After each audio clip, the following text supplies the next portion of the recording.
Hi everyone. I'm wanting to spend these next minutes with you talking about responding when you're in the moment. So, I've got my clipboard with me. So let's say that this is you.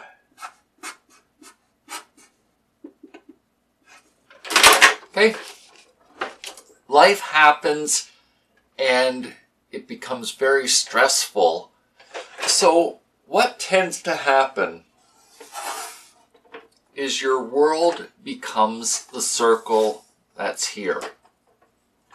Now, in reality, there's still the big world around you, but having a lot of stress can get you focused on just the immediate around you.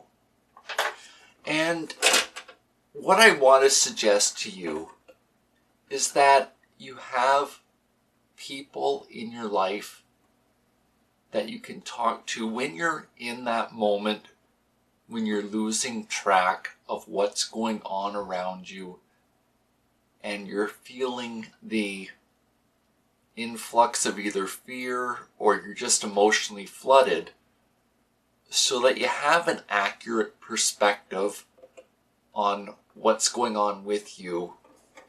And just to keep it simple, what the options are that are, between or outside your focus, but still part of the picture.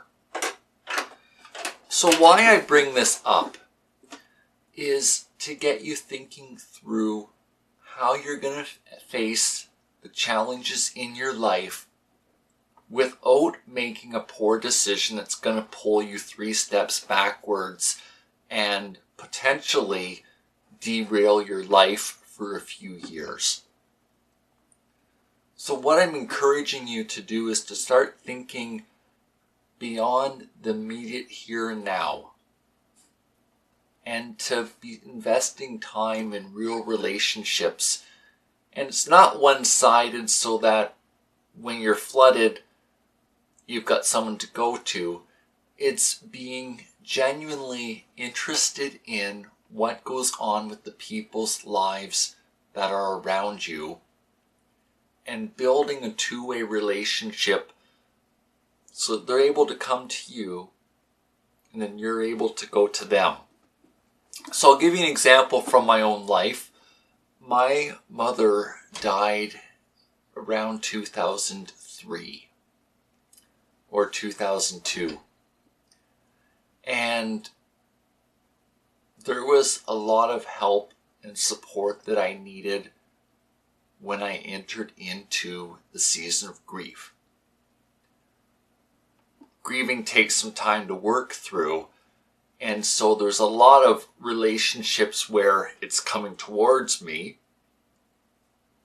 As life gets back to normal and you get through the first year, the relationships start becoming more balanced during that time. It's important that your friends are able to be honest with you in letting you know what are the upper limits of what they can do for you.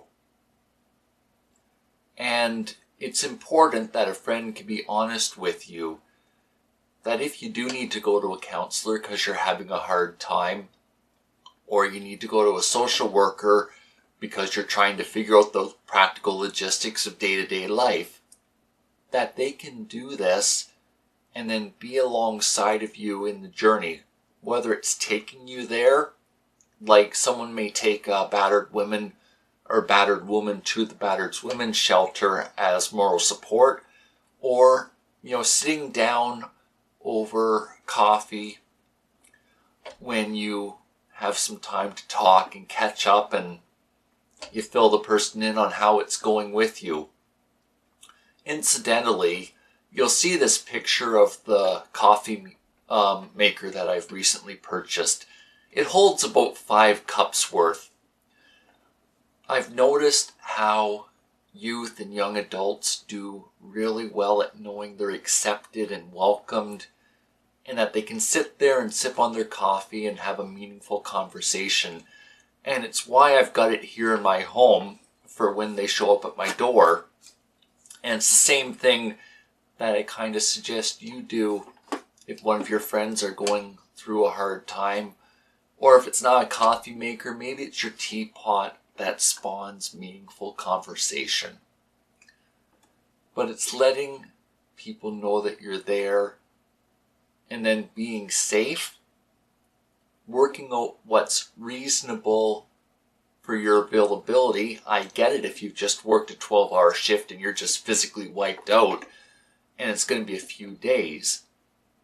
But working out a system of availability. With my chronic pain, I happen to favor email for a lot of communications, because when I'm doing okay, then the email's there to be read and answered. And when I'm not, well, someone can still contact me during business hours or during their daytime. And if I'm up at 4 a.m. or 2 a.m., email's not waking someone up to carry on the conversation. So it's things like this of figuring out what's going to work for you and what's appropriate. And then the fun lesson with boundaries of making sure you can still take care of yourself and you're not emptying of yourself to help another person up. So by this, I mean guarding the time you need for meals and, taking care of your body and personal hygiene, making sure that you're sleeping so you can still function in life, because you're really not doing justice to someone else if you're so worn down yourself that you're not able to be effective in listening and providing feedback, and you may be pulling the person down instead of being honest, and today's not the day. The other thing that I want to ask you to consider is finding out if your hospital or community health service has a 24-hour hotline. There's different times where I've had youth and young adults talk to me about suicide, and at 3 a.m. it's easy to feel alone. And that's why these 24-hour phones are staffed. And then there's a process that can lead to additional support and working out the root cause of what's going on in your life. The law of emotional issues take time to work through. I've watched various shows on TV that deal with rescuing a business, and working out a business is easy, and I get that. I have that skill set. It's very easy for me. It may be like doing math is easy for you, or cooking is easy for you. It's part of my natural skill set. But still, working with emotional issues takes more time than figuring out a plan that involves a set of numbers. So helping someone may be setting various steps for them to complete and work through into addressing what's going on in your life. What I'm encouraging you to work your way away from is responding in the moment of frustration, and that your words are objective and meaningful. The final part of this video I want to share with you is there's times where you've gone through a lot in your life, and it really brings into focus when you're happy, when you're frustrated, when you're feeling sad, and it really refines your emotional skills and your emotional experience to where the day-to-day stuff that happens, like being stuck in a traffic jam, doesn't bother you anymore.